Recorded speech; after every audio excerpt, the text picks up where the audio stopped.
26 नवंबर 1949 को संविधान सभा ने संविधान अंगीकार किया और 26 जनवरी 1950 को भारत ने अपना संविधान लागू किया।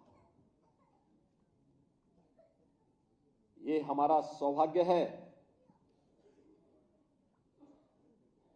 कि भारत की स्वाधीनता के अमृत काल में हम भारत के संविधान के अमृत महोत्सव वर्ष का शुभारंभ कर रहे हैं और अमृत महोत्सव वर्ष भारत के संविधान की दृष्टि से अत्यंत महत्वपूर्ण वर्ष है। यहां पे केवल नागरिक अधिकार की ही बात नहीं होनी है,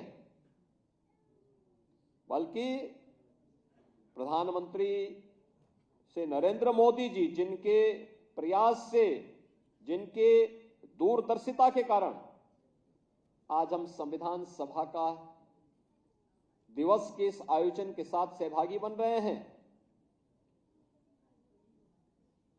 जिसे उन्होंने आज से 10 वर्ष पहले पूरे देशवासियों को कहा था,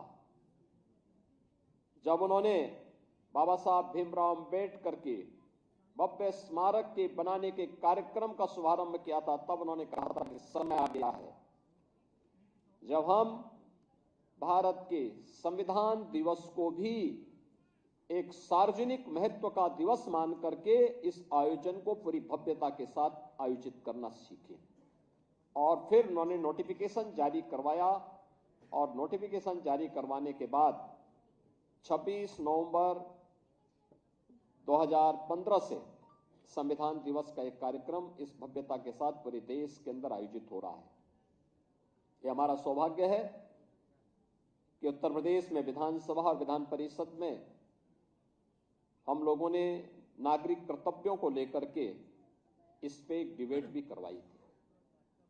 लगातार इन मुद्दों पर चर्चाएं हुई। 2019 में हम लोगों ने इस मुद्दे पर विशेष सत्र आयोजित करके इस पर एक दिन का पूरा सत्र ही नागरिक कर्तव्यों को लेकर के उत्तर प्रदेश विधानसभा ने आयोजित किया।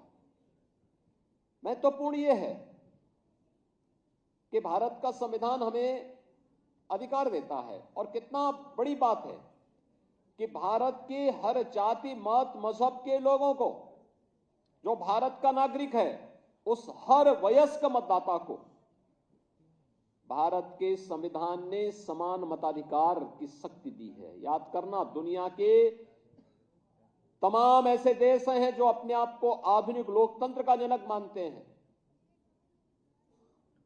उनके यहां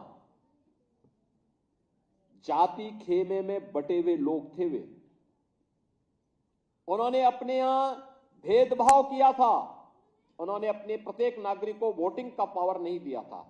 लेकिन भारत ने जब पहला आम चुनाव 1952 में होता है तो हमारे इस महान संविधान के नाते भारत का हर वह नागरिक जो वयस्क मतदाता था उसको मताधिकार का एक समान अधिकार प्राप्त हुआ था। ये भारत के संविधान की देन है और बाबा साहब भीमराव अंबेडकर की देन है।